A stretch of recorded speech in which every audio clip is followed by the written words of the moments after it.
திருமறை நேரம் Bible Hour presented by the National Bible College. கிறிஸ்துவின் சபையார் உங்களை வாழ்த்துகிறார்கள். Welcome to Satellite Bible Classes. நான் உம்மை பற்றி ரட்சகா விண்வெட்கம் அடையேன், பேரன்பை கூறி தாண்டவா நான் சாட்சி கூறுவேன். சிலுவை அண்டையில் நம்பி வந்து நிற்கையில் பாவபாரம் நீங்கி வாழ்வடைந்தேன்.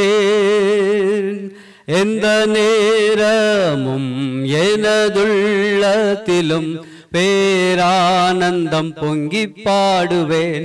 எந்த நேரமும் எனதுள்ளத்திலும் பேரானந்தம் பொங்கி பாடுவேன். ஆவுந்தன் நல்ல நாமத்தை நான் நம்பி சார்வதால் நீ கைவிடீர் இவ்வேளையை காப்பீர் தேவாவியால்.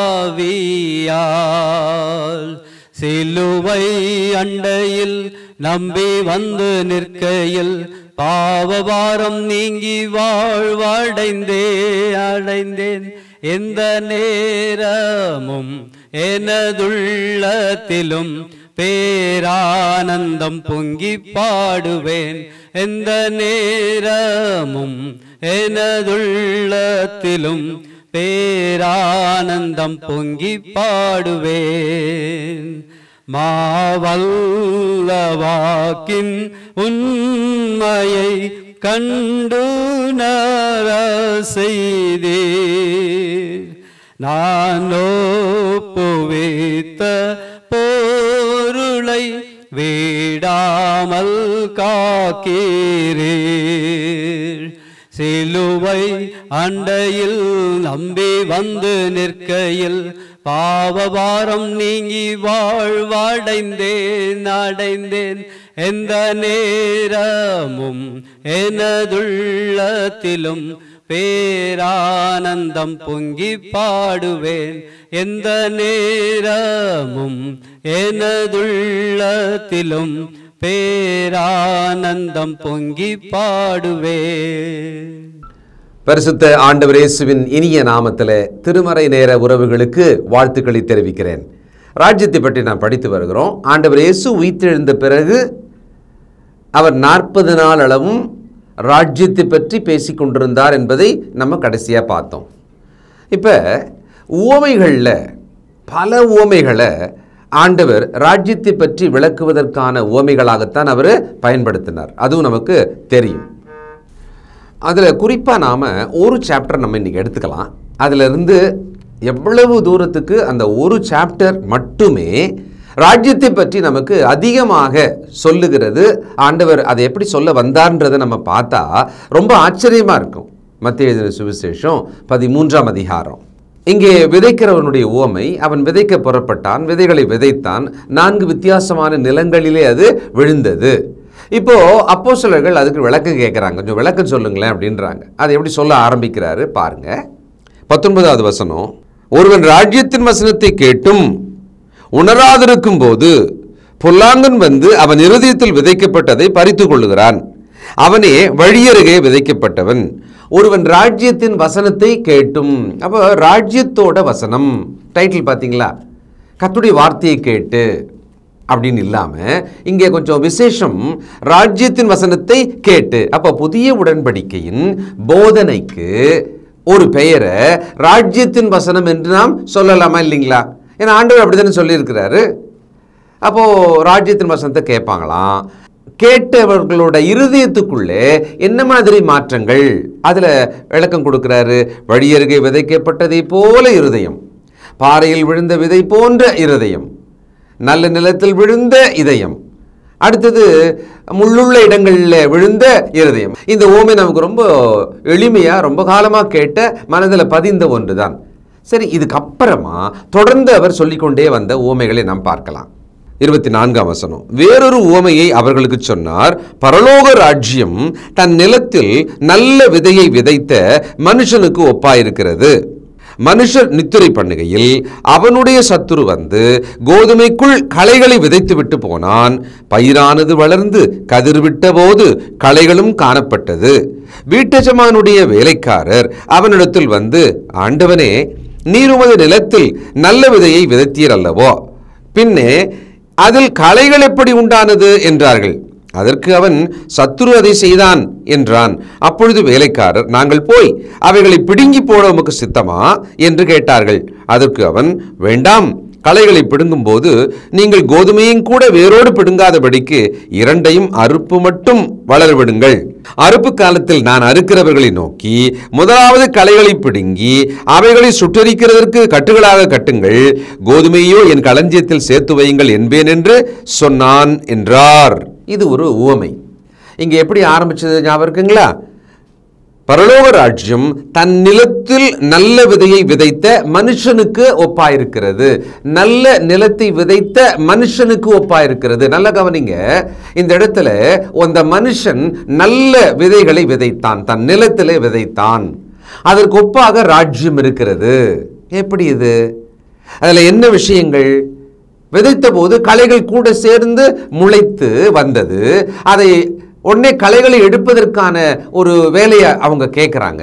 ஆண்டவர், அந்த எஜமான் சொல்றாரு, வேண்டாம், விட்டு வைப்பா. என்ன தெரியுங்களா? ராஜ்யத்தின் வசனங்கள் போதிக்கப்படுகிறது, ஜனங்கள் அதை கேட்பார்கள். கூடவே சாத்தான் களைகள் போல தன் ஆட்களை அங்கே எழும்ப பண்ணுவான்.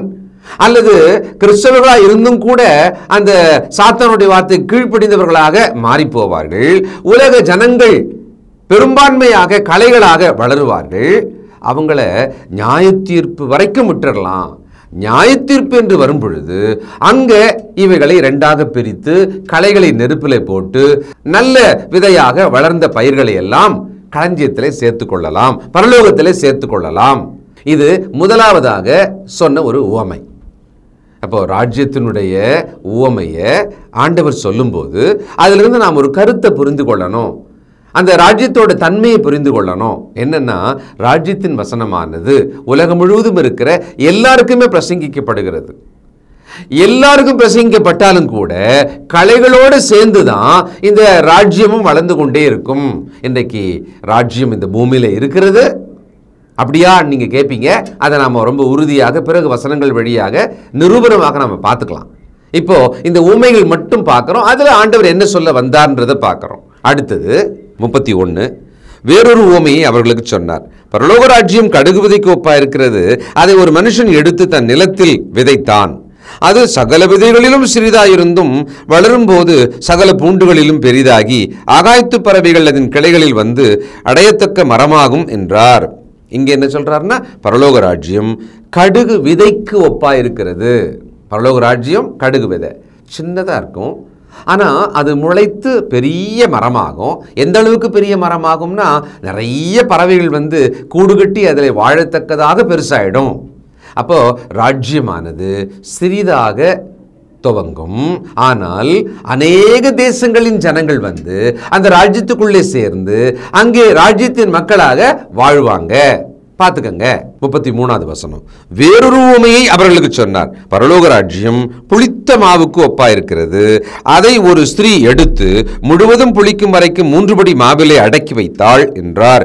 இவைகளை எல்லாம் இயேசு ஜனங்களோடு உவமைகளாக பேசினார், உவமைகளாலே அன்றி அவர்களோட பேசவில்லை. பரலோக ராஜ்யம் புளித்த மாவுக்கு. இந்த புளித்த மாவு எப்படின்னு சொன்னா, ஒரு புதிய மாவிலே புளித்த மாவை கொஞ்சம் வச்சா, ஒரு கையில் ஒரு இணுக்கு எடுத்து வச்சா போதும், அது ஒரு இரவு தாண்டிய உடனே மற்ற எல்லா மாவையும் உணவுக்காக நாம் செய்வதற்கு ஏற்றபடியான ஒரு புளிப்புத்தன்மையை பரவ விட்டுவிடும். இது நம்ம வீட்டில் மாவு அரைச்சி வைக்கும் போதோ அல்லது இந்த உரமோர்னு ஊற்றுவாங்க பார்த்தீங்களா, தயிராக்கிறதுக்காக கொஞ்சம் தானே, ஒரு 1/2 ஸ்பூன் தானே ஊற்றுவாங்க பழைய ஒரு தயிரை. அப்போ அந்த பாலானது அந்த ஃபெர்மெண்டேஷன் நைட்டு ஃபுல்லாக நடந்து மறுநாள் அது மொத்தமாக தயிராக நமக்கு பிரயோஜனமாக இருக்கும். அப்போ பாருங்கள், ராஜ்யம் என்பது அப்படியே இந்த பூமி முழுவதையும் ஒரே நேரத்தில் ஸ்தாபனமாகிற ஒன்றாக இல்லாமல் ஒரு புளித்த மாவு கொஞ்சம் வச்சா போதும், அது அப்படியே பரவி பரவி பரவி பெரிய அளவுக்கு மாறும் பார்த்தீங்களா? அதுபோல ராஜ்யம் என்று சொல்லுகிறார். கடுகு அளவு விதை அதுவும் ஒரே மாதிரி தான், இந்த புளித்த மாவுன்றதும் ஒரே மாதிரி தான். அடுத்தது உவமைகளாலே பேசினார், உவமைகளாலே அன்றி வேறு எந்த வகையிலும் பேசலை அப்படின்னு ஒரு ஸ்டேட்மெண்ட்டை பார்த்தோம் பார்த்தீங்களா?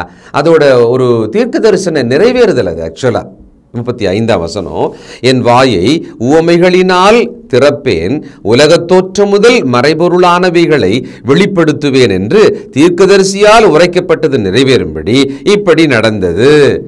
இந்த உவமைகளால் எதை? மறைபொருளை சொல்வதற்காக.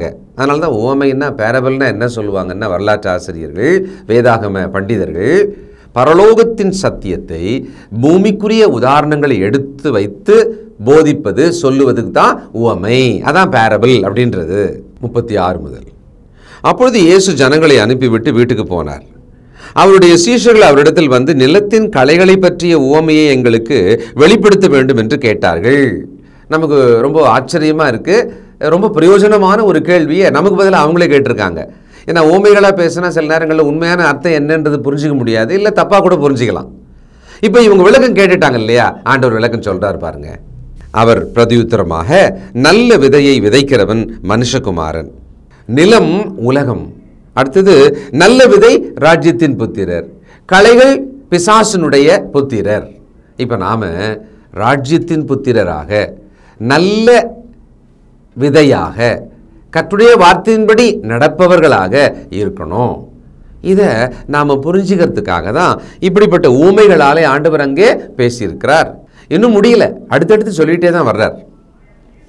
43, அப்பொழுது நீதிமான்கள் தங்கள் பிதாவின் ராஜ்யத்திலே சூரியனை போல பிரகாசிப்பார்கள், கேட்கிறதற்கு காதுள்ளவன் கேட்க கடவன்.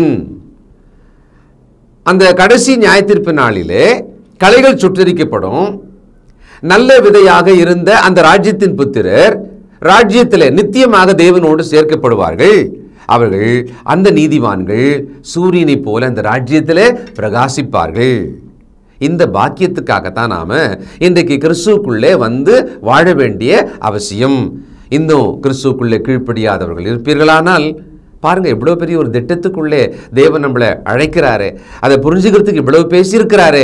நாம் இதை கவனிக்கணுமா இல்லையா?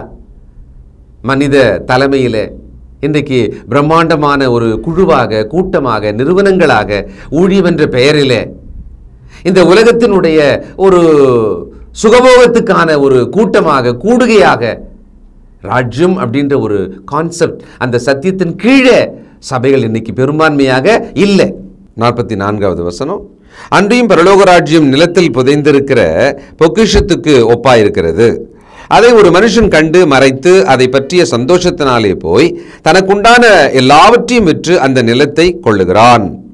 நிலத்திலே புதைந்திருக்கிற ஒரு பொக்கிஷத்துக்கு, புதையல்னு சொல்லுவோம் பார்த்தீங்களா, அந்த புதையலுக்கு சமமாக அந்த பரலோக ராஜ்யம் இருக்கு. தன்னிடத்தில் இருக்கிறது எல்லாத்தையும் வித்துட்டு அந்த புதையலுக்காக அவன் அதை வாங்க முயற்சி செய்தான். பார்த்தீங்களா? அப்போ என்ன சொல்ல வர்றாருன்னா, இந்த ராஜ்யம் என்பது ஒட்டுமொத்த உலகத்திலேயே அதையெல்லாம் தூக்கி எறிந்து விட்டு இந்த ராஜ்யத்துக்குள்ளே வந்திருக்க வேண்டும் என்பதை நீங்கள் ரொம்ப முக்கியமாக நினைச்சாகணும். மற்ற எதுவுமே ஒர்த்து கிடையாது. இந்த ராஜ்யம் என்பது, அதை அறிந்து அதற்குள் வாழ்வது என்பது தான் உங்கள் வாழ்க்கை, அதுதான் உங்களுடைய பாக்கியம். அப்படி இருந்தால் மட்டும்தான் கிறிஸ்தவர்களாக இருக்க முடியும், பரலோகமும் போக முடியும். ராஜ்யம் என்பது புதிய ஏற்பாட்டில், சுவிசேஷ புத்தகங்களில் மிக தெளிவாக ஆண்டவரால் பல உவமைகளால் பேசப்பட்ட ஒன்று. ஆண்டவரின் போதனை என்னன்னு ஒரு கேள்வி கேட்டா அவர் ராஜ்யத்தை பற்றி போதித்தார். ஆண்டவர் சொன்ன உவமைகள் எதற்கு என்று சொன்னால் ராஜ்யத்தை பற்றி போதிப்பதற்கான உவமைகள் என்று நாம் கண்ண முடின்னு சொல்லிடலாம். 45, மேலும் பரலோக ராஜ்யம் நல்ல முத்துக்களை தேடுகிற வியாபாரிக்கு ஒப்பாயிருக்கிறது. அவன் விலையுயர்ந்த ஒரு முத்தை கண்டு போய் தனக்குண்டான எல்லாவற்றையும் விற்று அதை பெற்றுக்கொள்கிறான். அடுத்தது இன்னொன்று சொல்றாரு, பரலோக ராஜ்யம் நல்ல முத்துக்களை தேடுகிற வியாபாரிக்கு ஒப்பாயிருக்கிறது. ஆச்சரியமா இருக்குல்ல? ஒரு பொக்கிஷம் என்று சொன்னார், இப்பொழுது நல்லதை தேடும் ஒரு வியாபாரி போல. அப்போ ராஜ்யமானது நல்லதை தேடி தேடி தேடி அதை சேகரித்து வைத்துக்கொண்டு அதை தேவனுக்கு பிரியமானதாக கொண்டு போகிறது. நல்லதை தேடுகிற ஒரு வியாபாரி, ஒரு விலையேற்பட்ட முத்தை தேடுகிற ஒரு வியாபாரி போல இருக்கிறது. 47. அன்றியும் பரலோக ராஜ்யம் கடலிலே போடப்பட்டு சகலவிதமான மீன்களையும் சேர்த்து வாரிக்கொள்ளும் வலைக்கு ஒப்பாயிருக்கிறது. அது நிறைந்த போது அதை கரையிலே இழுத்து உட்கார்ந்து நல்லவைகளை கூடைகளில் சேர்த்து ஆகாதவைகளை எரிந்து போடுவார்கள். இப்படியே உலகத்தின் முடிவிலே நடக்கும். தேவதூதர்கள் புறப்பட்டு நீதிமான்களின் நடுவிலிருந்து பொல்லாதவர்களை பிரித்து அவர்களை அக்னிச்சூளையிலே போடுவார்கள். அங்கே அழுகையும் பற்கடிப்பும் உண்டாயிருக்கும் என்றார். இந்த ராஜ்யத்தை பற்றி ஓமைகளை சொல்லிக் கொண்டு வருவதிலே 2 ஓமைகளிலே நியாய தீர்ப்பை பற்றி பேசினார். பாருங்க, இந்த ஒரு சாப்டருக்குள்ள இருக்கிற சில ஓமைகளுக்கு நடுவிலேயே நியாய தீர்ப்பை பற்றி 2 முறை சொல்ல வேண்டிய கட்டாயம் என்று சொன்னால் நாம எவ்வளவு தூரத்துக்கு இதை ஜாக்கிரதையா கவனிக்கணும். ராஜ்யமானது கடலிலே வீசப்படுகிற ஒரு வலைக்கு ஒப்பா இருக்கிறது. இந்த உலகத்திலே ராஜ்யத்திலே எல்லாரும் அழைக்கப்படுகிறார்கள், எல்லாருமே வந்துருவாங்க, ராஜ்யத்துக்குள்ளே இருப்பாங்க.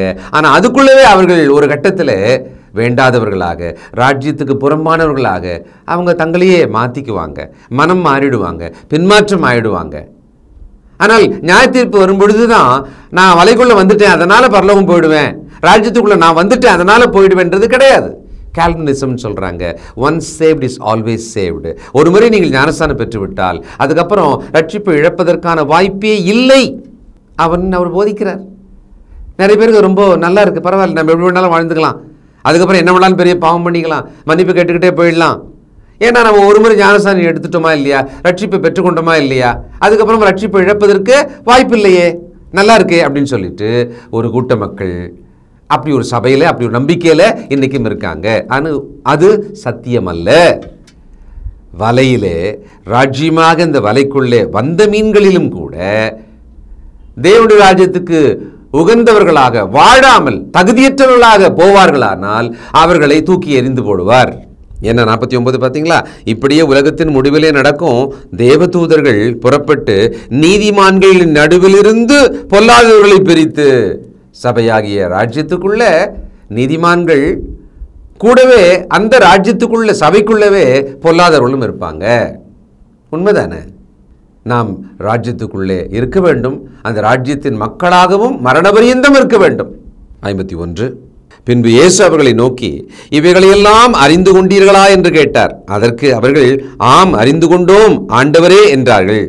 அப்பொழுது அவர் அவர்களை நோக்கி, இப்படி இருக்கிறபடியால் பரலோக ராஜ்யத்துக்கு அடுத்தவைகளில் உபதேசிக்கப்பட்டு தேறின வேதபாரகன் எவனும் தன் பொக்கிஷத்திலிருந்து புதியவைகளையும் பழையவைகளையும் எடுத்துக் கொடுக்கிற வீட்டெஜமானாகிய மனுஷனுக்கு ஒப்பாயிருக்கிறான் என்றார். இயேசு இந்த உவமைகளை சொல்லி முடித்த பின்பு அவ்விடம் விட்டு தாம் வளர்ந்த ஊரிலே வந்து அவருடைய ஜபாலயத்திலே அவர்களுக்கு உபதேசம் பண்ணினார். அவர்கள் ஆச்சரியப்பட்டு, இவனுக்கு இந்த ஞானமும் பலத்த செய்கைகளும் எப்படி வந்தது? ஆண்டவருடைய இந்த போதனைகளை அன்னைக்கு கேட்டவங்க ரொம்ப ஆச்சரியப்பட்டாங்களாம். ஒரு கேள்வி கேட்டார், ஞாபகம் இருக்கா? புரிஞ்சுதாப்பா? ஆமாம் ஐயா புரிஞ்சுது அப்படின்னு சொன்னாங்களாம். அடுத்தது ராஜ்யத்தை பற்றி போதிக்கிறவர்கள். இப்போ இன்றைக்கி ராஜ்யத்தை பற்றி நான் பேசுகிறேன் அப்படின்னு சொன்னால் பழைய ஏற்பாட்டிலிருந்தும் புதிய ஏற்பாட்டிலிருந்தும் எப்படி சொன்னாலும் நான் உங்களுக்கு சொல்ல வருகிற விஷயம், நீங்கள் புரிந்து கொள்ள வேண்டும் என்று எதிர்பார்த்து சொல்லுகிற விஷயம் என்ன?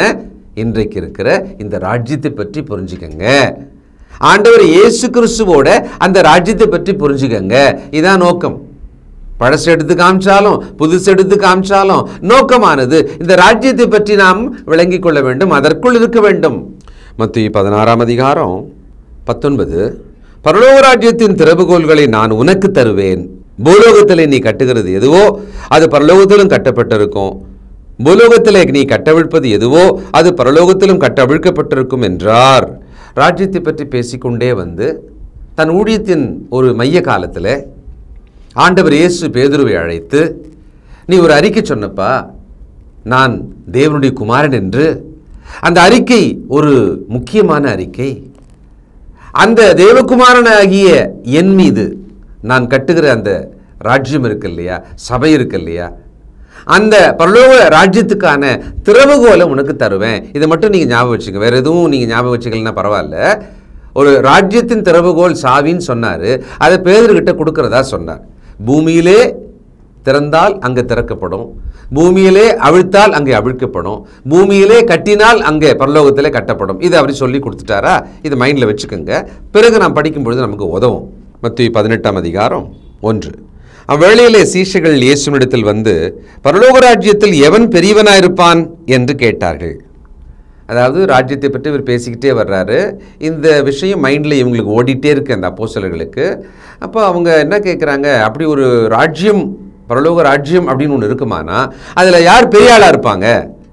அப்போஸ்தலர்களுக்கு எப்போவுமே இருக்கிற ஒரு தொடர் பிரச்சனை என்னன்னு சொன்னால், ஆண்டவரோடு நம்ம இருக்கிறோம், அதுக்கப்புறமா யார் லீடர், யார் நமக்கெல்லாம் ஒரு தலைவர். இப்போ ஆண்டவர் போயிட்டாருன்னா அப்புறம் ஒருத்தர் வரணுமா இல்லையா, யார் லீடராக இருப்பா அப்படின்ற ஒரு பிரச்சனை இவங்களுக்குள்ள ஒரு வாக்குவாதமாகவே போயிட்டே இருக்கும். அப்போது ஆண்டவர் என்ன சொன்னார் பாருங்க, இயேசு ஒரு பிள்ளையை தம்மிடத்தில் அழைத்து அதை அவர்கள் நடுவிலே நிறுத்தி, நீங்கள் மனம் திரும்பி பிள்ளைகளைப் போல் ஆகாவிட்டால் பரலோக ராஜ்யத்தில் பிரவேசிக்க மாட்டீர்கள் என்று மெய்யாகவே உங்களுக்கு சொல்லுகிறேன். ஆகையால் இந்த பிள்ளையை போல தன்னை தாழ்த்துகிறவன் எவனோ அவனே பரலோக ராஜ்யத்தில் பெரியவனாயிருப்பான். அப்போ பரலோக ராஜ்யத்தை பற்றி ஆண்டவர் முதல்ல இன்ட்ரோடியூஸ் பண்ணுறாரு, அதை பற்றி விளக்கங்கள் கொடுக்குறாரு. அப்போஸ்தலர்கள் அதை காதில் வாங்கினாங்க. பிறகு அவர்களுக்கு சில கேள்விகள் எழுகிறது, அந்த கேள்வியை கேட்குறாங்க. கேள்விக்கு இப்போ விளக்கம் கொடுத்துக்கிட்டே வர்றார். இதுதான் ஆண்டவருடைய போதனையின் வரலாறு. அப்போது சிறு குழந்தை போல மாறணும். சின்ன குழந்தை ஏற்றுக்கொள்ளும், அதான் அதனுடைய ஒரு முக்கியமான ஒரு குவாலிட்டி. காரண காரியங்களை தேடாது, அது அறிவே கிடையாது.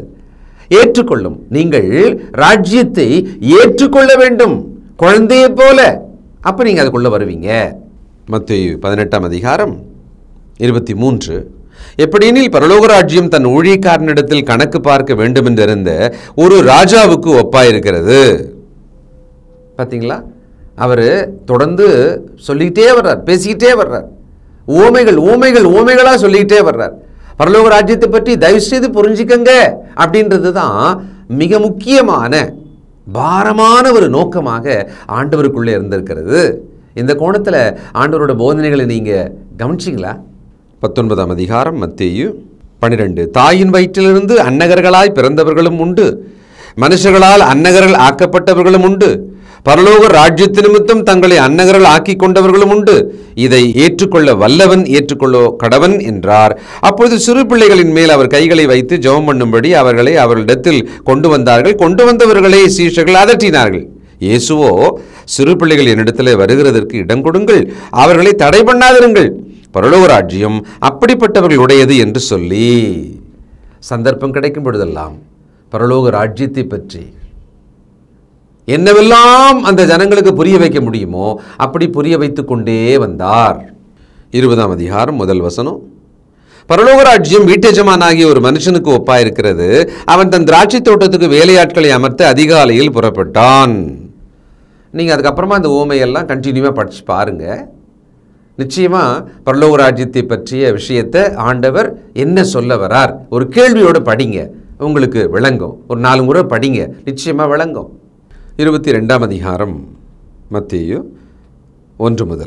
இயேசு மறுபடியும் அவர்களோட உவமைகளாய் பேசி சொன்னது என்னவென்றால், பரலோக ராஜ்யம் தன் குமாரனுக்கு கல்யாணம் செய்த ஒரு ராஜாவுக்கு ஒப்பாயிருக்கிறது. கல்யாணத்துக்கு அழைப்பு கொடுக்குறாரு, அதுக்கு சாக்கு போக்கெல்லாம் சொல்கிறாங்க. அப்போது ராஜ்யமானது எல்லாரையும் அழைக்கிறது.